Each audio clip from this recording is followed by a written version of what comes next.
ఆరాధన ప్రజలకు ముఖ్య గమనిక. దయచేసి ముందు రోజు ఎవరు ప్రార్థనకు రావద్దు. ఏ రోజు తైలాభిషేక ఆరాధనకు ఆ రోజు మాత్రమే రావలెను గమనించగలరు. ప్రార్థనా శక్తి తైలాభిషేక ఆరాధన ప్రతి నెల 2వ బుధవారం. సమయం ఉదయం 9 గంటల నుండి. స్థలం airport road, quarry market, Renuka apartment దగ్గర, రాజమండ్రి. ప్రార్థనా శక్తి తైలాభిషేక ఆరాధన ప్రతి నెల 2వ గురువారం. సమయం ఉదయం 10 గంటల నుండి. స్థలం సుబ్బలక్ష్మి కళ్యాణ మండపం, railway new colony, Srikanya theatre, Visakhapatnam. ప్రార్థనా శక్తి తైలాభిషేక ఆరాధన ప్రతి నెల 2వ శుక్రవారం. సమయం ఉదయం 10 గంటల నుండి. స్థలం కాపు కళ్యాణ మండపం, NFCL రోడ్, RTO ఆఫీస్ పక్కన, RR నగర్, కాకినాడ. ప్రార్థనా శక్తి తైలాభిషేక ఆరాధన ప్రతి నెల 2వ శనివారం. సమయం ఉదయం 10 గంటల నుండి. స్థలం కూరగాయల మార్కెట్ ఎదురుగా, government degree college road, Ravulapalem. ప్రార్థనా శక్తి తైలాభిషేక ఆదివారపు ఆరాధన సమయం ఉదయం 10 గంటల నుండి 1 గంట వరకు. స్థలం వైస్రాయ్ గార్డెన్స్, జూబ్లీ బస్టాండ్ ఎదురుగా, సికింద్రాబాద్. ప్రార్థనా శక్తి తైలాభిషేక ఆరాధన జనవరి 17 విజయవాడ బుధవారం. మొదటి ఆరాధన ఉదయం 7 గంటల నుండి 10 గంటల వరకు. రెండవ ఆరాధన ఉదయం 10 గంటల నుండి 1 గంట వరకు. Mary Stella auditorium, Pantakaluva road, NTR circle, Vijayawada. Ongole పరిసర ప్రాంత ప్రజలకు శుభవార్త. ప్రార్థనా శక్తి తైలాభిషేక ఆరాధన జనవరి 18 ఒంగోలు గురువారం ఉదయం 10 గంటల నుండి. స్థలం A1 convention hall, old Guntur road, Ongole. Kadapa పరిసర ప్రాంత ప్రజలకు శుభవార్త. ప్రార్థనా శక్తి తైలాభిషేక ఆరాధన జనవరి 19 కడప శుక్రవారం. సమయం ఉదయం 10 గంటల నుండి. స్థలం మాధవి కన్వెన్షన్ హాల్, రాయచూరు వెళ్లే రోడ్, RTO ఆఫీస్ ఎదురుగా, కడప. యేసయ్య నామములో మీకు వందనాలు తెలియపరుస్తా ఉన్నాను. ఈ దినము వరకు దేవుడు సిద్ధపరిచిన వాగ్దానాన్ని మనం స్వాధీనపరచుకుందాం. పరిశుద్ధ గ్రంథంలో నుండి యెషయా గ్రంథము 62వ అధ్యాయము 3వ వచనం ద్వారా దేవుడు మీ కుటుంబాన్ని దర్శిస్తూ ఉన్నాడు. పరిశుద్ధాత్మ దేవుడు బయలుపరుస్తున్నటువంటి ఉన్నతమైన వాగ్దానము. ఐజయా చాప్టర్ 62 వర్స్ 3, 62వ అధ్యాయము 3వ వచనం. నీవు యెహోవా చేతిలో భూషణ కిరీటముగాను, నీ దేవుని చేతిలో రాజకీయ మగుటముగాను ఉందువు. నీవు యెహోవా చేతిలో భూషణ కిరీటముగా ఉందువు. ఈరోజు దేవుడు మీకు ఇస్తున్న అద్భుతమైన మాట ఏంటంటే, మీరు దేవుని చేతిలో భూషణ కిరీటముగా ఉంటారు. రెండవది, రాజకీయ మకుటముగా ఉంటారు. ఒక ప్రత్యేకమైన ప్రణాళికలో దేవుడు ఈ దినాన్ని నుండి ప్రత్యేక మిమ్మల్ని బ్లెస్ చేస్తూ ఉన్నారు. భూషణ కిరీటము అంటే అది చాలా విలువైన కిరీటం. అది బాగా గమనించండి. మనము విలువైన దానిని పట్టుకున్నప్పుడు చాలా భద్రంగా కాపాడుకుంటాం. దాన్ని అంటే భద్రముగా కాపాడుకోవడంలో దాని అందాన్ని, దాని యొక్క సొగసుని మనం చాలా భద్రం చేస్తూ ఉంటుంటాం. భూషణ కిరీటము అది ఎంతో ఘనత కలిగినది. నీవు దేవుని చేతిలో భూషణ కిరీటముగా ఉంటావని దేవుని వాక్యం సెలవిస్తూ ఉందంటే, నీవు దేవుని చేతిలో ఉంటావు. దుష్టుడు నిన్ను ముట్టుకోవటానికి, నిన్ను దొంగిలించటానికి, నీ ఆస్తిని, నీ సంతోషాన్ని, నీ సౌందర్యాన్ని, నీ ఆరోగ్యాన్ని, దేనిని కూడా దురాత్మ, దుష్టుడు, చీకటి అయిన వ్యక్తి ఎవరు కూడా నిన్ను ముట్టుకోవడానికి లేకుండా దేవుని హస్తములో నీ చుట్టూ కాపుదలగా ఉన్నాయి. నీ కుటుంబం చుట్టూ దేవుని కాపుదల ఉన్నది. ఒక భూషణ కిరీటమును మనం ఎట్లాగ దాస్తామో, ఎంత దానిని గౌరవిస్తూ దాస్తామో, ఎంత ఆనర్ చేస్తామో, అలాగనే నీవు నమ్మిన దేవుడు, నేను నమ్మిన దేవుడు, మన దేవుడైనటువంటి యేసు క్రీస్తు ఈరోజు నీకు చెప్తున్న మంచి వాగ్దానం ఏంటంటే, నీవు దేవుని చేతిలో భూషణ కిరీటముగా ఉంటావు. అంటే నీవు భద్రముగా ఉంటావు. రెండవది, ఏ భయము లేకుండా సుఖముగా నిద్రపోతావు. దేవుని చేతిలో ఉన్నప్పుడు ఇక ఏ అపాయము పొంచి ఉన్నా మనకేం పర్వాలేదు. ఎందుకంటే మన చుట్టూ దేవుని హస్తము మనకుంది. ఆయన కరుణాహస్తం ఉన్నది.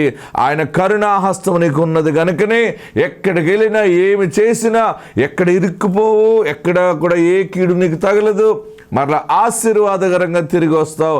అన్ని విషయాల్లో జయము కలుగుతుంది. దేవుని చేతిలో నీవు భూషణ కిరీటముగా ఉన్నావు. ఆత్మ నీకు తోడుండును గాక. God bless you. మంచిది. వాక్య భాగంలోకి వెళ్దాం. పరిశుద్ధాత్మ దేవుడు ఈ 2024 గురించి బలమైన మాటను దేవుడు బయలుపరిచాడు. ప్రియులరా, ఎజ్రా గ్రంథంలోకి రండి. 8వ అధ్యాయము. అందరూ బైబిల్ ఉన్నవారు తెరవండి. ఎజ్రా గ్రంథము 8వ అధ్యాయము 21, 22. ఎస్. అప్పుడు దేవుని సన్నిధిని మమ్మును మేము దుఃఖపరుచుకొని మాకును మా చిన్నవారికి మా ఆస్తికిని శుభ ప్రయాణము కలుగునట్లుగా ఆయనను వేడుకొనుటకు అహావా నది దగ్గర ఉపవాసముండుడని ప్రకటించితిని. మేలు కలుగజేయుటకై ఆయనను ఆశ్రయించు వారందరికి మా దేవుని హస్తము తోడుగా ఉండును గాని ఆయన హస్తమును ఆయన ఉగ్రతయు ఆయనను విసర్జించు వారందరి మీదకి వచ్చునని మేము రాజుతో చెప్పి ఉంటిమి గనుక మార్గమందున్న శత్రువుల విషయమై, చూడండి అందరూ అండర్లైన్ చేసుకోండి, మార్గమందున్న శత్రువుల విషయమై మాకు సహాయము చేయునట్లు కాల్బలమును రౌతులను రాజునొద్ద కావలెనని మనవి చేయుటకు సిగ్గు నాకు తోచెను. ఆమేన్. ఏం తోచిందండి? ఎజ్రా శాస్త్రి చాలా జ్ఞానమైన వాడు, చాలా తెలివైన వాడు.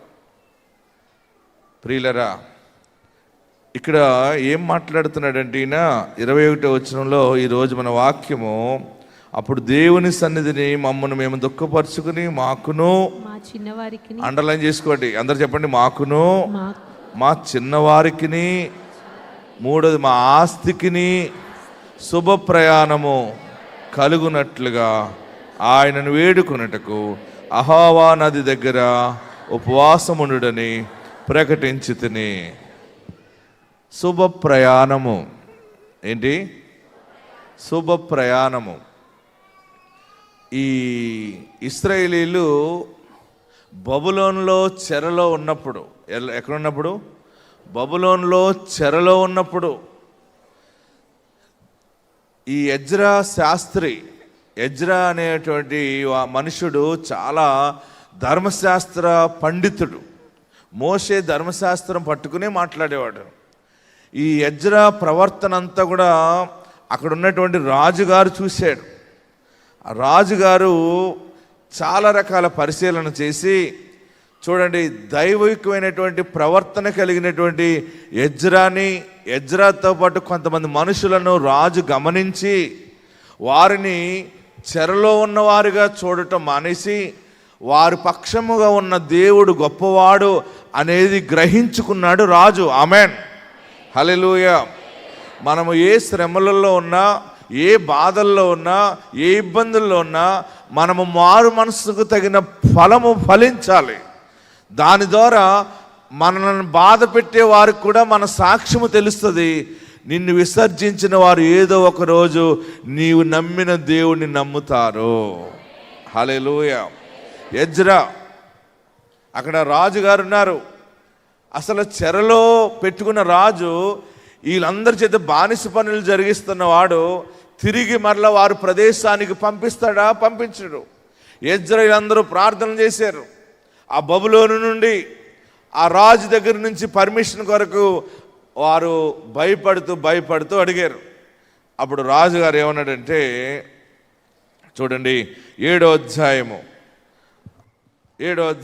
11వ వచనం చూస్తే, యెహోవా ఆజ్ఞల వాక్యములందును ఆయన ఇశ్రాయేలీయులకు విధించిన కట్టడలందును శాస్త్రియు యాజకుడునైన ఎజ్రాకు రాజైన అర్తహషస్త ఇచ్చిన, చూడండి, ఎజ్రాకు రాజైన అర్తహషస్త ఇచ్చిన తాకీదు నకలు రాజైన అర్తహషస్త. చూడండి 12వ వచనం అందరూ వినండి, చదవమా. రాజైన అర్తహషస్త ఆకాశమందలి దేవుని ధర్మశాస్త్రమందు శాస్త్రియు యాజకుడనైన ఎజ్రాకు క్షేమము మొదలగు మాటలు రాసి ఇలాగు సెలవిచ్చెను. చేతనున్న చూడండి, చేతనున్న నీ దేవుని ధర్మశాస్త్రమును బట్టి యూదాను గూర్చి యెరూషలేమును గూర్చి విమర్శ చేయుటకు నీవు రాజు చేతను అతని ఏడుగురు మంత్రుల చేతను పంపబడితివి గనుక మేము చేసిన నిర్ణయము ఏమనగా మా రాజ్యమందుండు ఇశ్రాయేలీలలోను వారి యాజకుల్లోను లేవీయుల్లోను యెరూషలేము పట్టణమునకు వెళ్ళుటకు మనఃపూర్వకముగా ఇష్టపడు వారెవరో వారందరూ నీతో కూడా వెళ్ళవచ్చును. ఆమేన్. హల్లెలూయా. గట్టిగా హల్లెలూయా చెప్పండి. ఇంకా హల్లెలూయా చెప్పండి. ఒక చోట చెరనూపిస్తున్న వారికి ప్రార్థనా శక్తి. ఆమేన్. ఏంటది? ప్రార్థన వాక్యానుసారమైన నడవడిక ఏ మనుషుడి దగ్గర ఉంటుందో ఆ మనుషుడు ఎటువంటి గొడ్డి సమస్యలు ఉన్నా సరే దేవుడు అక్కడ కూడా దారి కలగజేస్తాడు. ఆమేన్. ఎజ్రాకి పర్మిషన్ ఇవ్వటానికి రాజు మనసు మార్చుకుని రాజు కింద ఉన్నటువంటి 7 క్యాబినెట్ మినిస్టర్స్, ఎంతమంది?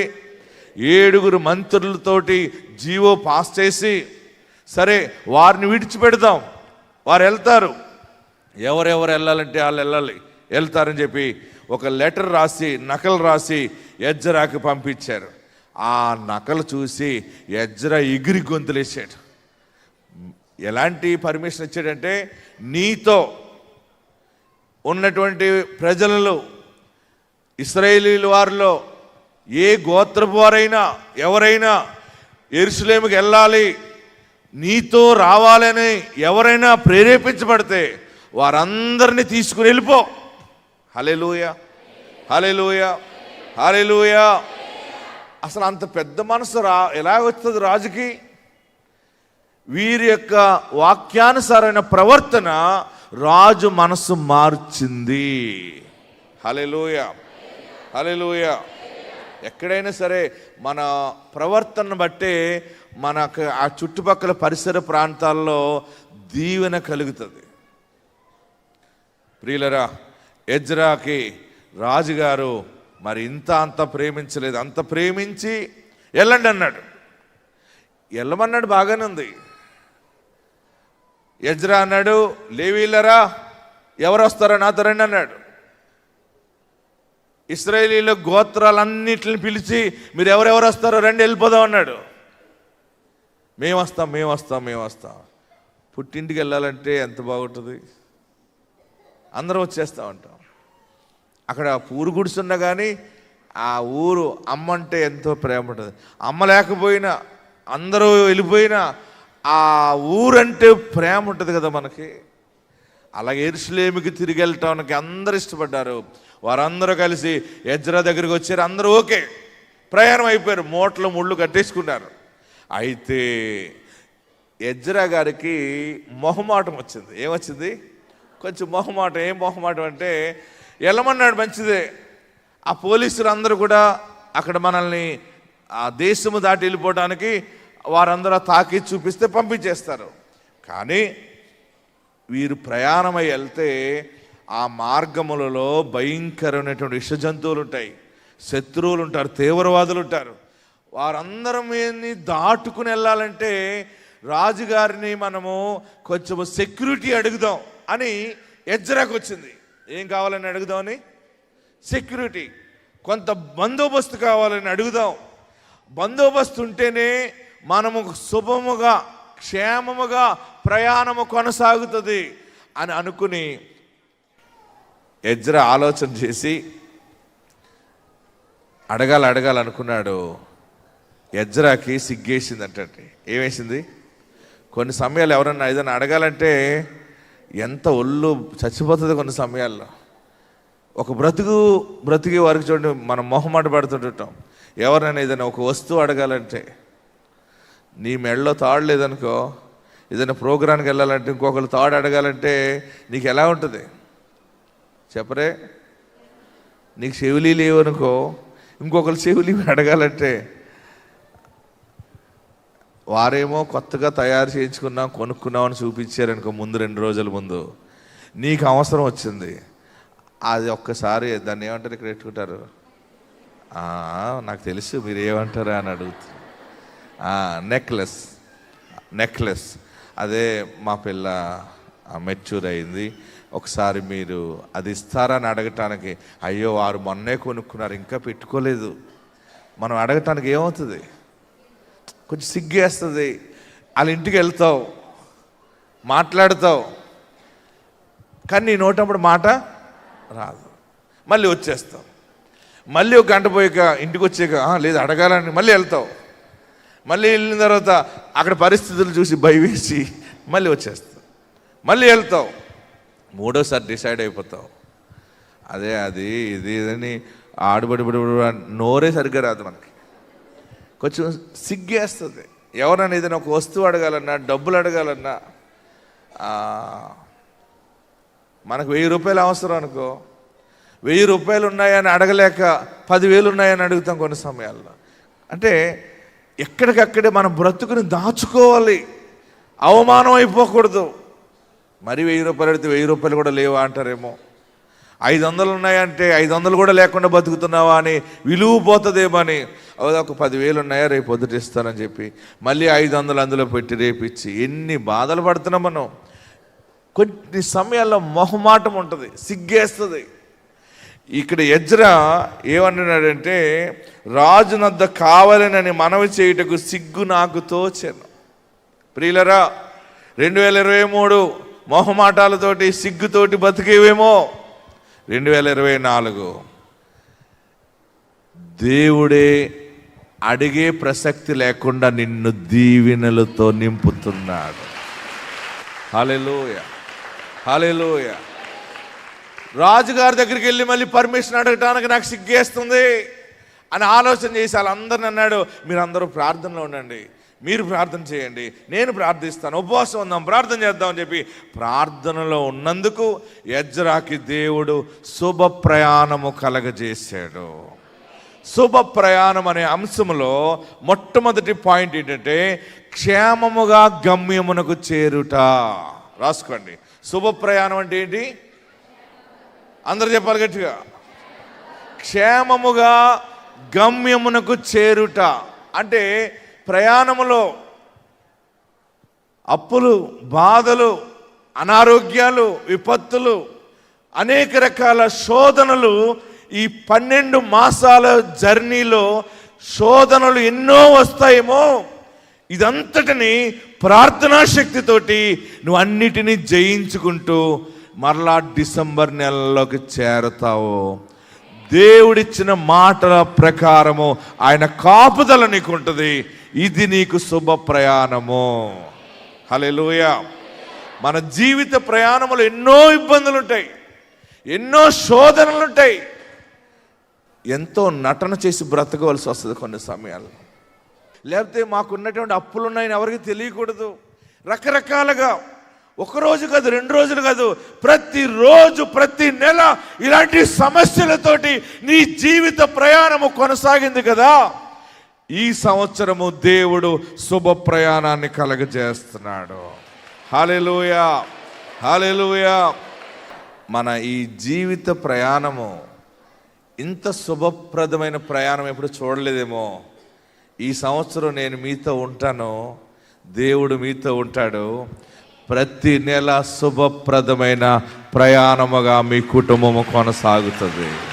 హల్లెలూయా, హల్లెలూయా. శుభప్రదమైన ప్రయాణము. ఆమేన్. ఏ ప్రయాణం ఇది? శుభ ప్రయాణము కలుగునట్లుగా మాకు దేవుడే సహాయము చేయాలని ఎజ్రా ప్రార్థన చేస్తే శుభ ప్రయాణము, యెహోవా హస్తము మాకు తోడై ఉన్నందున మేము శుభముగా చేరి ఉన్నామని సాక్ష్యం ఇచ్చాడు ఎజ్రా. హల్లెలూయా. 2024 నా ప్రియ సహోదరులరా, మీరు చాలా అద్భుతంగా దీవించబడతారు. మనసు పాడు చేసుకోకండి, పిల్లల్ని ఏమనకండి. ఇంకా నువ్వు కృషి లేదు, నీకు వ్యాపారం లేదు, మొగుడోడిని కూడా బాధ పెట్టకండి, ఎవరిని బాధ పెట్టకండి. మీరు మౌనంగా ఉండి ప్రార్థన చేయండి. వాగ్దానం మీకుంది. మీ మగవాళ్ళు దీవెనగా మారుతారు, మీ ఆడవారు దీవెనగా మారుతారు. మీ ప్రయాణంలో గర్భఫలాలు కలుగుతాయి, మీ ప్రయాణంలో ఆస్తి కలుగుతుంది, మీ ప్రయాణంలో ఐశ్వర్యం కలుగుతుంది, మీ ప్రయాణంలో శుభవార్తలు వింటారు. నీ ప్రయాణము క్షేమకరమైన ప్రయాణం. హల్లెలూయా, హల్లెలూయా. శుభ ప్రయాణంలో ఫస్ట్ పాయింట్ ఏంటంటే 24లో దేవుడికి ఇచ్చేది, నువ్వెవరిని అడగక్కర్లేదు. అడగటానికి సిగ్గుపడ్డావు, లేకపోతే మా పిల్లవాడికి ఇది ఏమైనా సాయం చేస్తారా? కొన్ని సమయాలు చాలా కఠినంగా ఉండేది. మన పరిస్థితులు, మన జీవిత ప్రయాణంలో భయంకరమైన కష్టాలు ఎదురవుతుంటాయి. కానీ మనం గుట్టు బయటకు చెప్పనవసరం లేదు. ఇంతవరకు అలాగ జాగ్రత్తగా బతికేవేమో, ఈ సంవత్సరము తన సేవకుడు ద్వారా నీతో మాట్లాడుతున్నాడు. నీ జీవిత ప్రయాణము శుభ ప్రయాణముగా ఉండబోతుంది. హల్లెలూయా.